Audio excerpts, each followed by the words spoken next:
Kumusta mga idol? Luto naman tayo ng pakpit. May nabila kong pakpit doon sa kalsada, yung naka tawag ito, buo ng pakbit, may naka plastic. Mas mura kasi yun mga idol eh.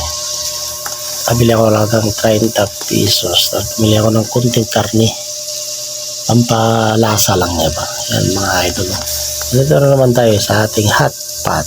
Yan mga idol, basic lang yan mga idol. Isahin nyo lang bawang, sibuyas, paminta,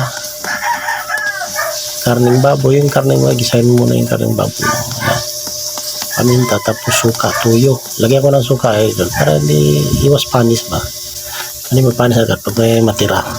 Kunti lang yan.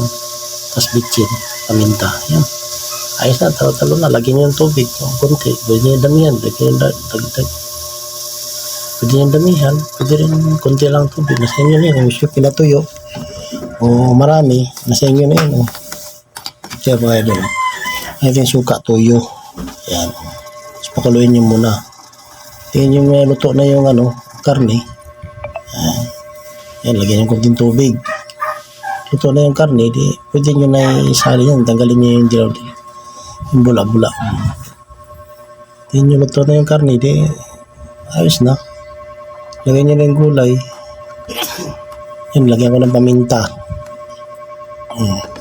Para pampasipa ba, may panghang yan eh. Yan, lagyan natin yung pakbit. Yan eh, marami pa rin yung pakbit eh. Maliit yung hotpot ko eh.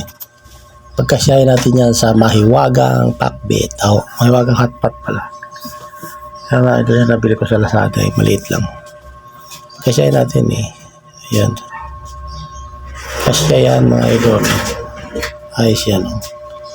Yun, nagkasya nga diba? Ayun yan, malapit na maluto yan. Kaya tingin nyo luto na, huwag masyadong luto-lutoin yung gulay. Hindi maganda yung lutong-luto yung gulay.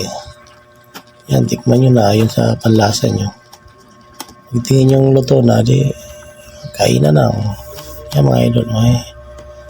Halo-haloin nyo lang. Masaya mo ranti magluto na yung kalabasa. Matik yan. Yan, kainan na. Yan. Maganda yung crunchy-crunchy, yung parang crunchy pa yung yung sitaw. Yan mga idol, kainan na tayo niya. Yan, di ba? Ayos. Yan, medyo marami pa sa buhay nyo. Sinasabaw ko siya. Pwede naman kuntihan nyo na luto ng sabaw. Pwede rin pala ito kung wala kayong alamang, bagoong. Lagyan nyo ng bagoong kung walang alamang. Masarap din naman. Depende rin sa gusto nyo luto. Sabi nyo, kainan na. Di ba? Ayos.